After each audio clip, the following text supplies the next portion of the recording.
The coronavirus, let's talk about it. I'm sitting right here by, Cars Racers over in DCA. And here I am, the Flo's V8 Cafe. Okay. Place where a lot of people eat, a lot of stuff happens.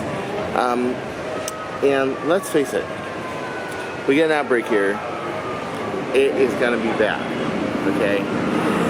So we need to talk about objectives to this channel.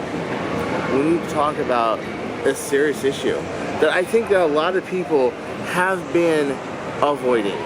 Okay, make no mistake, we've had three theme parks closed out of 6 total. We've had Disneyland Japan with Disneyland Seas, which is, by the way, one of the best theme parks that Disney ever made. Okay, and we have we have Hong Kong shut down, Shanghai shut down. Now, from what I understand, Hong Kong's about to reopen, Japan's about to reopen. I think it's a big mistake. I think it's too soon. The outbreak is still going on there. But with Shanghai has a lot more pressure. They're a newer park. They're open in 2016. California Adventures, at least, has been around since 2001. And Disneyland, of course, has been around since 1955. Disney World has been around since 72. So these parks have been established. They are turning a profit. That's what they're doing. If we don't have real measures put in place, this place is wide open for an outbreak. Now, this weekend, we have the LA Marathon. I think that's just a huge mistake to have the LA Marathon. Okay, this Sunday, LA Marathon, people from 80 countries, not a good idea. Not a good idea. Okay? But they're going to do it. Okay? Could that cause an outbreak? Yes. Yes, it could.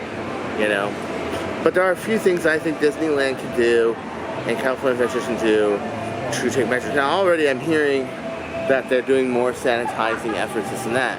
And the nice thing about Disneyland and California Adventures, this place closes at 10, and Disneyland closes at 12 or earlier. This park sits here for about 7-8 hours unused. What can be done? Well, first off, screening of all your employees. And to have testing and thermometer testing every day. Number two, I know it's going to be like a prison for a while, but we're already going through checkpoint every time we go through. Sometimes we go through it more than once. Today I went through it twice. Once to go into the park, once to get lunch at Tony Roma's. Okay? So we're going to have this, you're going to have a thermometer set up, an infrared thermometer. Put everybody in a single file line that goes in. And have it on a monitor to test them. And when somebody is above 98.6, you just put them aside and there it is. Is it going to stop it entirely? No. But it will definitely not only help with symptomatic people from getting in, it will also help from people who have colds or just your normal flu season, which, by the way, we have a normal flu season that's going anyway, okay? They do this at a lot of airports in the Orient. I've seen it done, okay? It's Singapore and what have you. Okay, Hong Kong. You get off the plane and the terminal, there it is. Dubai, same thing, okay? So, by doing this, I kind of like that in the background. It's cute. Let's see how it comes out. But by doing this, you can avoid the people that are symptomatic. And of course, this is a virus that could be asymptomatic for 24 days, 27 days. Nobody really knows. My personal feeling about the cases that are coming up out of nowhere is that they're somewhat in the food chain. Okay, it's somewhat in the food chain. Let's say birds, let's say steak, let's say meat.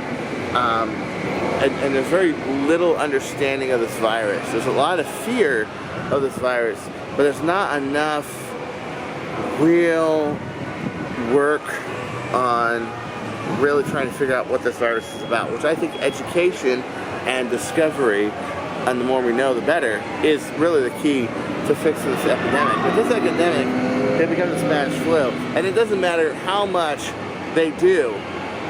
If we have a breakout, we have a breakout, that's it. Okay, number 3, all the rails, all the tables, all the queue lines, and all the bathrooms, scrub it down with sodium hypochlorite every night. Every single one. And that's easy. You just get a rag, put on a glove, bleach, run them all down. That's why I wanted to sit by a pole. The first take I sat at a table, you can't see the table. So this time I wanted to spot poles to show. If they did this on all of these, then you're basically, every place that person is permitted to put their hands, you've cleaned, okay? And yes, that might take a lot of work. Yes, you might have to hire some cleaning companies to do that. Another stock to invest in, other than Clorox and 3M, would probably be cleaning companies. Come in after night and clean everything.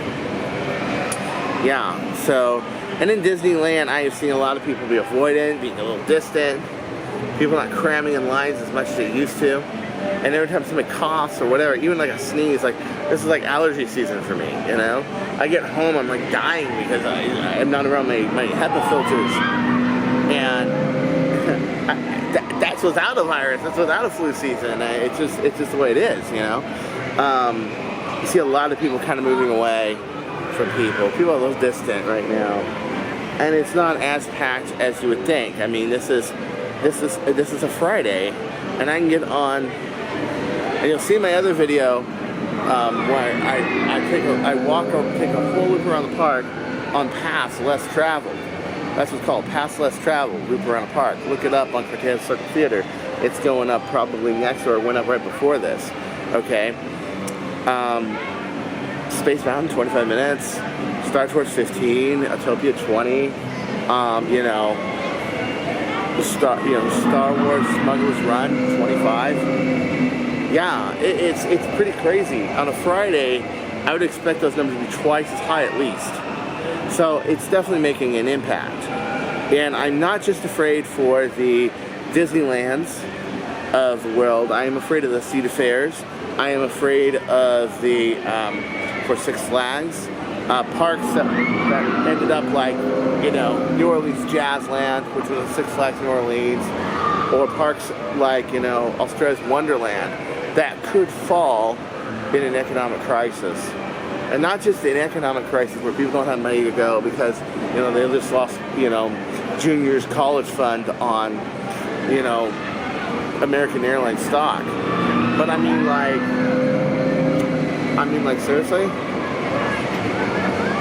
Also this virus, also the sickness that could have come around.